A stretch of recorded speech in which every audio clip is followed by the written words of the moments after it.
comes from Ellen is this. Let me read it exactly as she gave it. Is it okay for a single Christian woman to express her feelings towards a single Christian man? I'm asking because this was preached before, which eventually gave this Christian lady friend of mine the boldness to express her feelings towards this Christian guy. She said he rejected her and she was hurt. So, yeah, this question comes up. We've got a lot of young people here in our church. We've had a lot of people over the last 10, 15 years get married. And there's been all sorts of efforts at matchmaking and this and that, and relationships that seemed right and weren't right, or were right, or, you know, anyway, we've had so much of this. I guess my question, I would fire questions back at all of you. Is there anything in Scripture that deals directly with this? I mean, see, that's got to be the first thing that we ask. Anytime this comes up, anytime questions like this come up, first thing we want to do is ask ourselves, does Scripture directly deal with this anywhere? Somebody was going to answer. Well, I was just thinking of Naomi tells Ruth, doesn't she, to go to the feet of Boaz. Like, she approaches Boaz in the night. Okay, so that wasn't actually my question. My question was, does the Scripture directly deal with this? But I was going to go there, brother. But that doesn't directly deal with it. That's more like, well, do we have, maybe my next question was going to be, is there any example of any woman in Scripture who took the initiative? And then, yes, that would have been exactly right. Ruth went and she laid down at the feet of Boaz and actually covered herself with the corner of his garment or his blanket. So Ruth is our lady initiator in Scripture. Can anybody think of anybody else?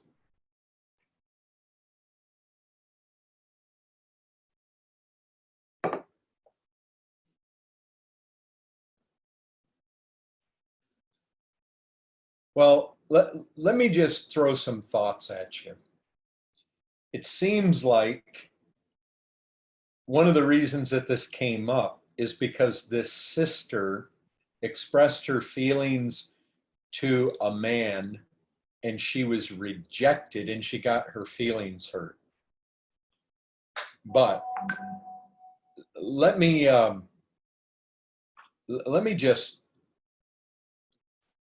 deal with that rejection part and the fact she was hurt.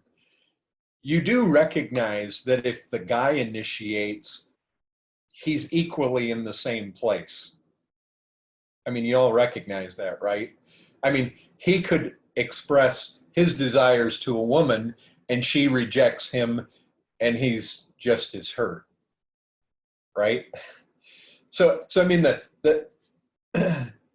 and, you know, sometimes people want to enter into a season of dating or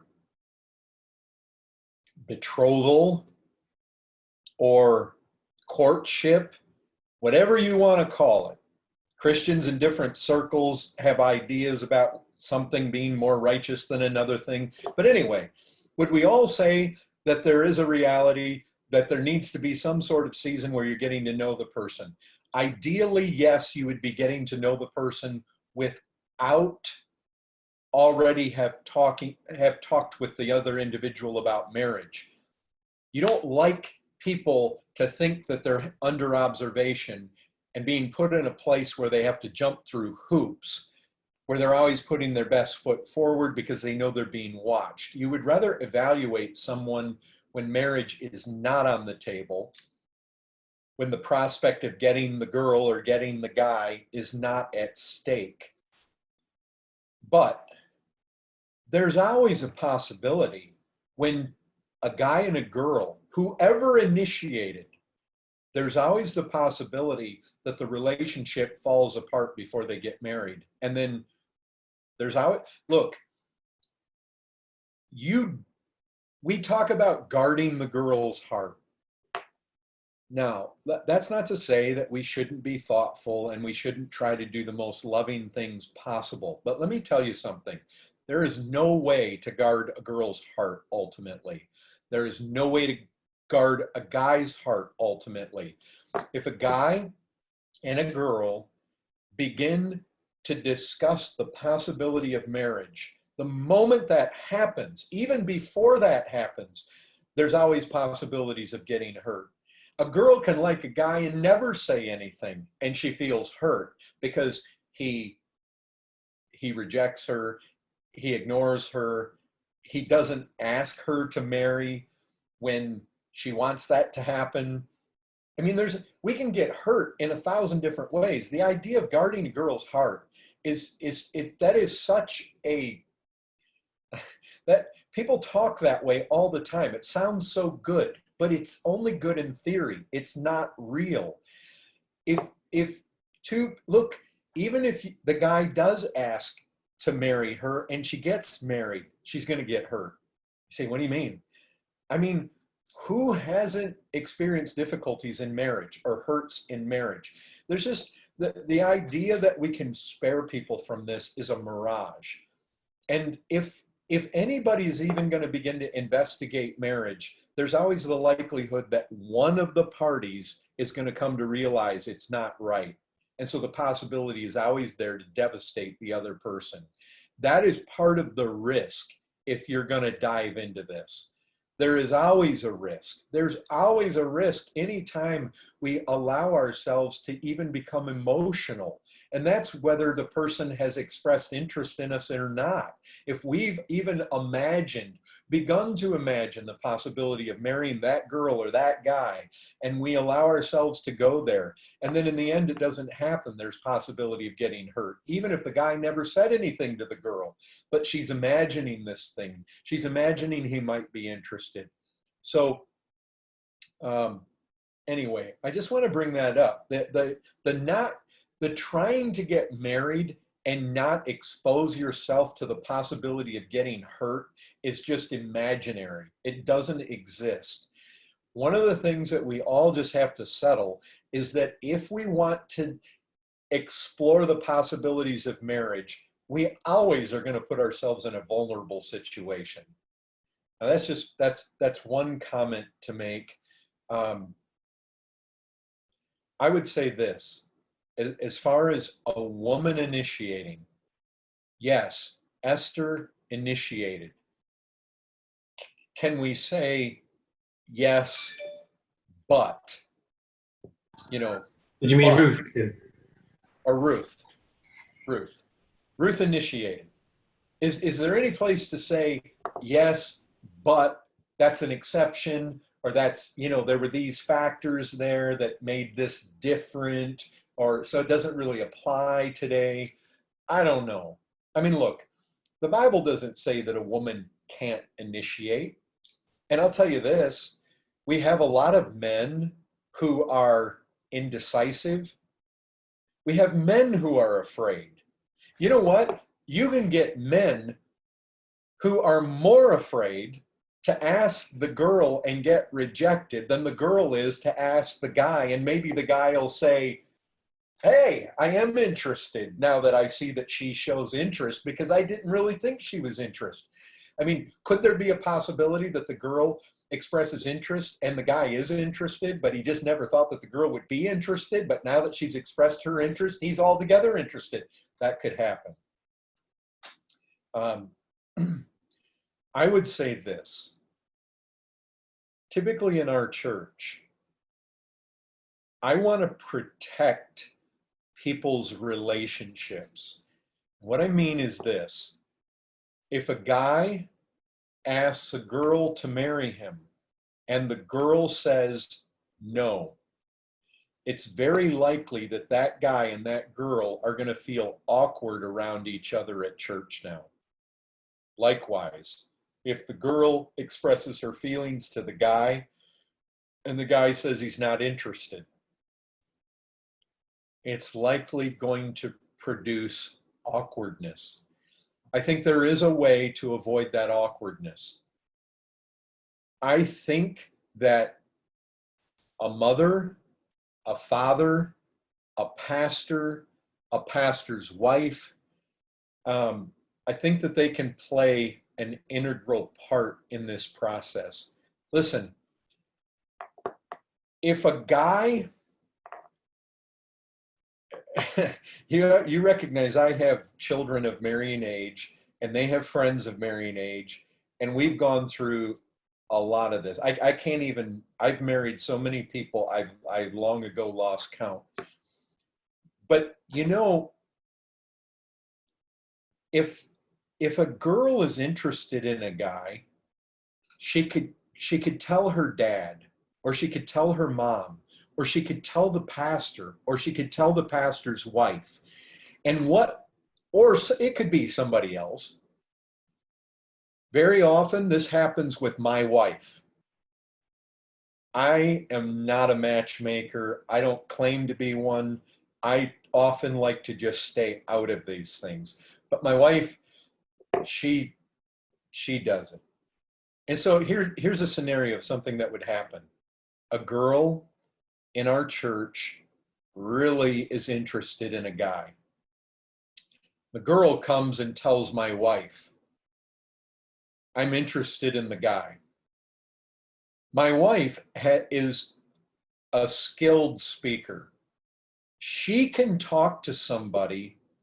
She can talk to the guy. And in a very vague way, she can find out if the guy has any interest. She may just talk to him about, does he have any aspirations for marriage? Are there any girls in the church that he's considering? You see, she does it in an offhanded way where he really has no idea that she's there to probe him about possible interest in a very distinct girl. And you know what? If she finds out there's a mutual interest, she can let one of the parties, typically the guy, know that there's interest. And he can pursue. Look, men are typically in Scripture, whether it's family, church,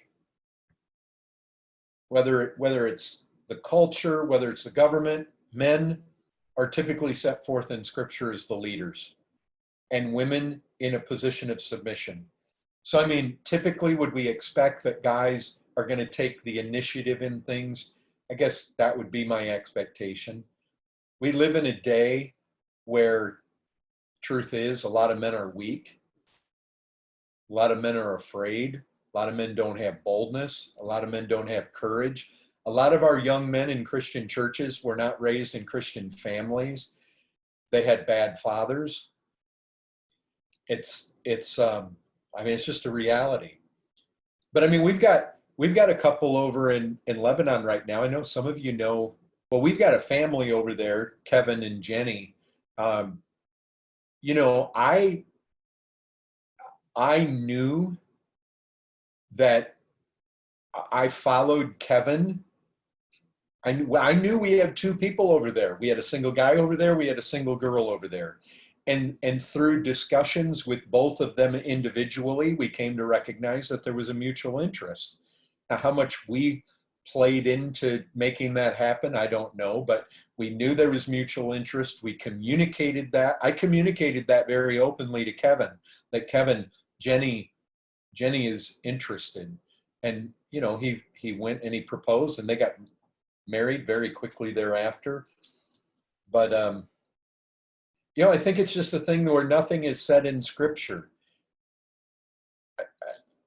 I think that there are some other ways to go about it than directly asking the individual, especially when it's the girl. If a guy feels like, no, I'm going to ask her myself, hey, more power to him. But I do recognize that if she says no, it's likely going to create some awkwardness.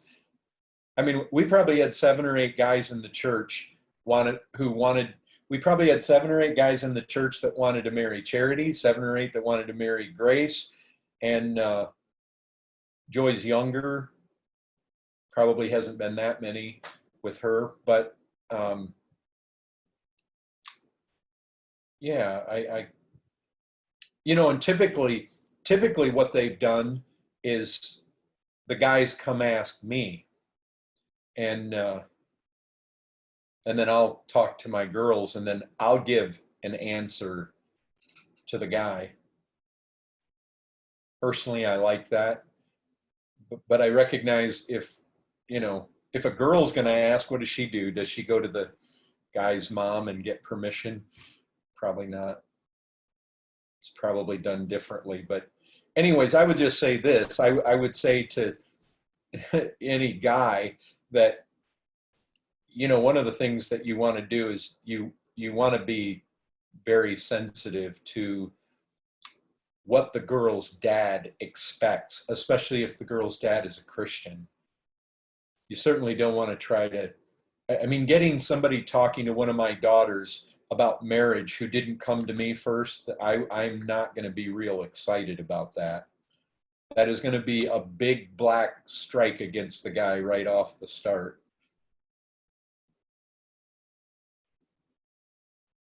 Anyway, any more thoughts on that? I've got a question. So there's no Christian dad in the picture. There's a Christian man, a Christian woman. Does the Christian man just go direct, or does he? Is there anything wrong in going direct? And if he does go direct, is he asking straight off the bat, "I want to marry you," or is it a case of there's a time of getting to know one another kind of thing? Because that seems to me quite reasonable. I think it all depends on him.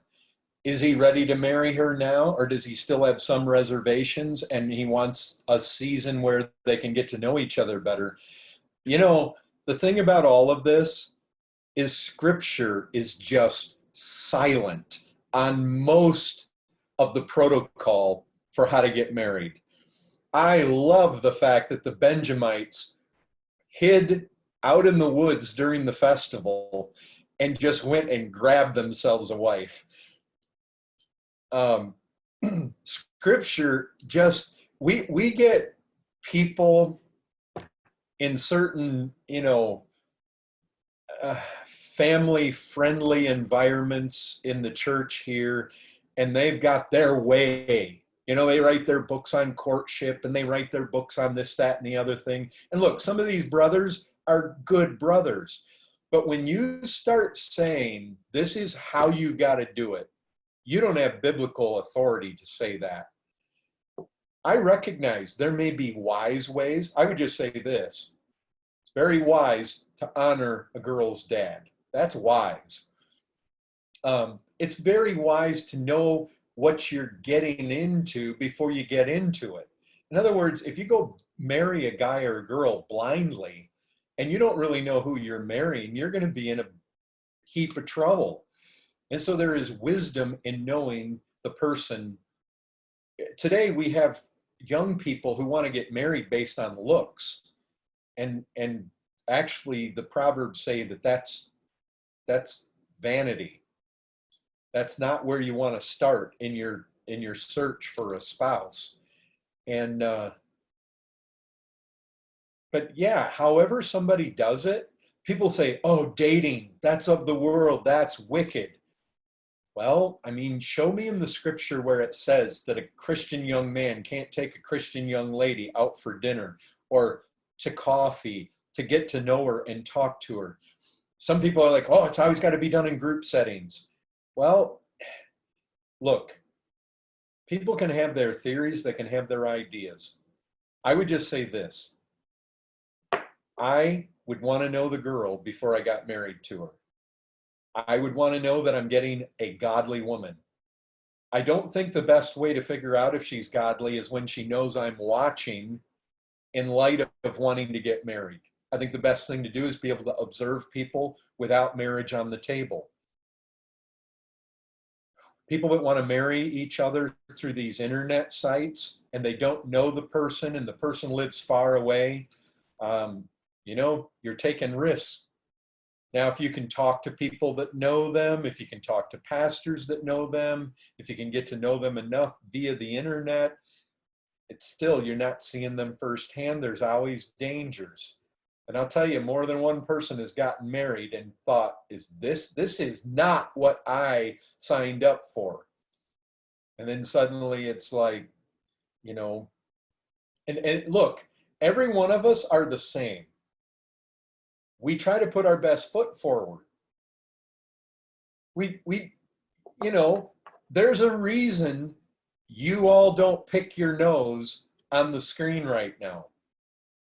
And you know what? It's the same thing in getting to know a girl or getting to know a guy. People put their best foot forward. And, you know, you want to know what you're getting into before you get into it. Hastiness or ignorance in these things just makes for a fool. I mean, you're a fool if you just run in and you marry somebody without knowing who you're marrying. And I would say, however you want to do it, I would say if there's parents, find out, even if the parents are lost. I would say it based on this. We have a commandment in Scripture to honor parents. And one of the things you want to do if you're beginning to consider a girl or a guy is you want to recognize that their parents are going to become your parents. And getting in the habit of honoring them right from the beginning is a really wise and biblical way to go about it. But if there are absolutely no parents, look, if there's no parents, then it's between the guy and the girl how they want to do it. I mean, I would say this, Scripture says flee fornication. The two main things I'm going to tell any young couple: one, honor the parents; two, flee fornication. But the third thing would be, you know, an excellent wife who can find. Well, know she's excellent before you marry her. Or a husband that's going to love the wife like Christ loved the church. Have some good idea of that ahead of time. Girls, if you have this mindset, you're going to change the guy and make him what you want him to be, but when, you know, leading into the marriage, you already recognize he is not what you want him to be, but you're just hoping he's going to change. I'll tell you this, he's put his best foot forward in that time before the marriage. He's only going to be worse when you marry him. He's not going to be better. And so if he's selfish, if he's foolish, if he's childish, if he's lazy, you don't be thinking he's all of a sudden going to become Prince Charming once you marry him. He's not going to be that. And guys, if there's a girl and she's unsubmissive, she's loud, she's just very difficult, well, you'll be wanting to dwell in the corner of a household before too long if you could just go ahead and get married. And so we want to be wise. And you know what? A good wife comes from the Lord, and a good husband comes from the Lord, and they're out there. You just need to very prayerfully ask the Lord. The Lord can bring him from far away. He can bring him in the most hopeless situation where you feel like there's not a decent guy for 1,200 miles.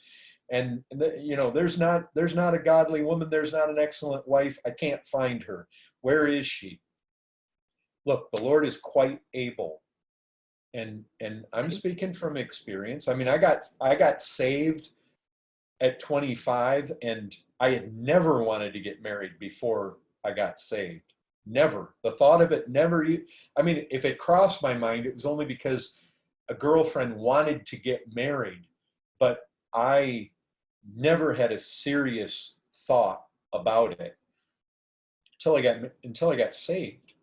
And then once I was saved, I wanted to get married, but now finding a good godly wife, there were professing Christian women who wanted to get married, but finding one of a top quality, they just don't grow on trees.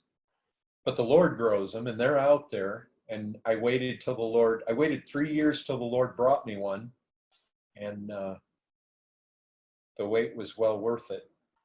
And it was actually me that came from 1,200 miles away to find Ruby. But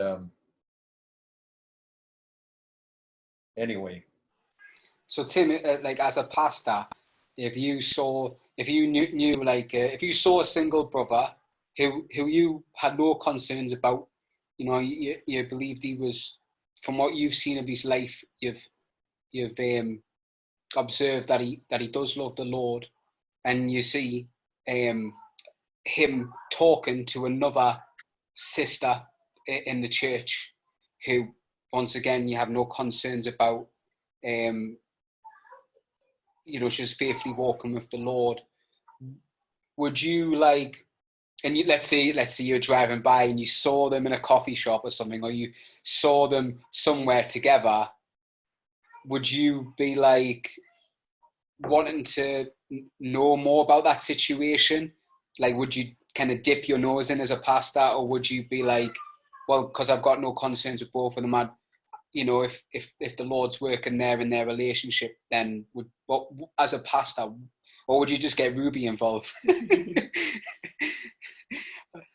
Brother, it all depends. I mean, would I possibly be interested to ask the guy, hey, is anything going on? Yes. And it wouldn't be just from whether there were concerns or not concerns. It would just be, I just wonder about the state of people. And, you know, I don't wish singleness on anyone who doesn't have the gift of singleness. I want to see people married if that's going to be the best way for them to be content, the best way for them to serve the Lord. Brother, I went through 3 years of wanting to be married and being single. And I remember that that can be really difficult. And there can be different aspects, but the loneliness of it can be a really trying time. And so, no, I desire to see our single people married. And I have no hesitations about giving people, I mean, look, if we've got somebody in our church who I would have to say to somebody else, don't marry that person, that's probably, it's happened. I mean, I have that feeling about some people in our church, but that's a bad situation because it means that there's enough wrong with their life that it's just not good. They're probably some kind of ill leaven in the church, if that's the case. But generally, what I want to do to people is just say, you know what? Here's the strengths and here's the weaknesses, and leave it to the individuals to sort through and figure out. Yeah, I mean, you know, the reality is not too many years ago, I went around, I got into a season where I wanted to do pastoral visitation with every family in the church. And so I met with family after family after family, and I asked them, rate your marriage, all the married folks, rate your marriage from 1 to 10 being the best. We had so many 8s, 9s, and 10s, I was amazed. But are there some 2s or 4s? Yeah, there's a handful of those. We know who they are. They have regrets that they ever married.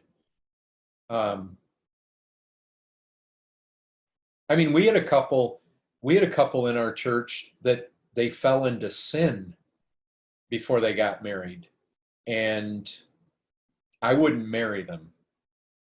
That's my policy. You fall into sexual sin before you get married, I'm not going to marry you.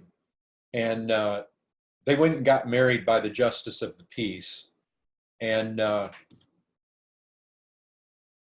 they confessed. They didn't get caught.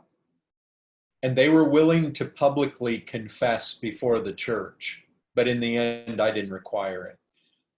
But you know what? I spoke to them just the other day. It seems like it is going so well. They had a moment of weakness and they fell. They shouldn't have put themselves in that situation. But you know what? If you would have asked me right up front, most couples that fall into sin before they get married, their marriages are pretty bad. And I was actually encouraged. This is an exception to that rule. This is I think in my entire pastoral life, this is the first time I've seen a family that is doing so well that fell into sexual sin before they got married. Now, I know the last chapter hasn't been written yet, but I'm very thankful for that.